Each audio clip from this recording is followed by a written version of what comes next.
Assalamualaikum warahmatullahi wabarakatuh. Pada kesempatan kali ini, kita akan membahas tentang tahapan proses pembentukan urin di dalam ginjal. Di dalam ginjal terdapat proses pembentukan urin.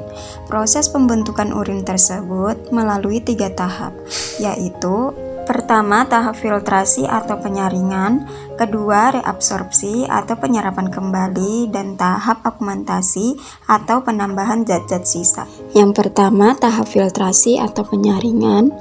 Pembentukan urin dimulai dari darah mengalir melalui arteri aferin ginjal, masuk ke dalam glomerulus yang tersusun atas kapiler-kapiler darah. Ketika darah masuk ke glomerulus, tekanan darah menjadi tinggi sehingga mendorong air dan zat-zat yang memiliki ukuran kecil keluar melalui pori-pori kapiler dan menghasilkan filtrat. Cairan hasil penyaringan tersebut atau filtrat tersusun atas urobilin, urea, glukosa, air, asam amino, dan ion-ion seperti natrium, kalium, kalsium, dan klor.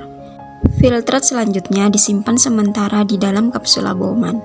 Darah dan protein tetap tinggal di dalam kapiler darah karena tidak dapat menembus pori-pori glomerulus. Filtrat yang tertampung di kapsula Bowman disebut urin primer. Tahapan pembentukan urin primer ini disebut tahap filtrasi. Kedua, tahap reabsorpsi atau penyerapan kembali. Urin primer yang terbentuk pada tahap filtrasi masuk ke tubulus proksimal. Di dalam tubulus proksimal terjadi proses penyerapan kembali zat-zat yang masih diperlukan oleh tubuh, yang disebut dengan tahap reabsorpsi. Glukosa, asam amino, ion kalium, dan zat-zat yang masih diperlukan oleh tubuh juga diangkut ke dalam sel dan kemudian ke dalam kapiler darah di dalam ginjal. Sedangkan urea hanya sedikit yang diserap kembali. Cairan yang dihasilkan dari proses reabsorpsi disebut urin sekunder. Urin sekunder mengandung air, garam, urea, dan urobilin. Urobilin inilah yang memberikan warna kuning pada urin, sedangkan urea yang menimbulkan bau pada urin. Urin sekunder yang terbentuk dari proses reabsorpsi selanjutnya mengalir ke lengkung Henle, kemudian menuju tubulus distal. Selama mengalir dalam lengkung Henle, air dalam urin sekunder juga terus direabsorpsi. Ketiga, tahap augmentasi atau penambahan zat-zat sisa. Setelah melalui lengkung Henle, urin sekunder sampai pada tubulus distal.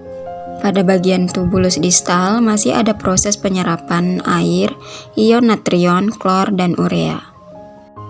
Pada tubulus distal terjadi proses augmentasi, yaitu pengeluaran zat-zat yang tidak diperlukan tubuh ke dalam urin sekunder.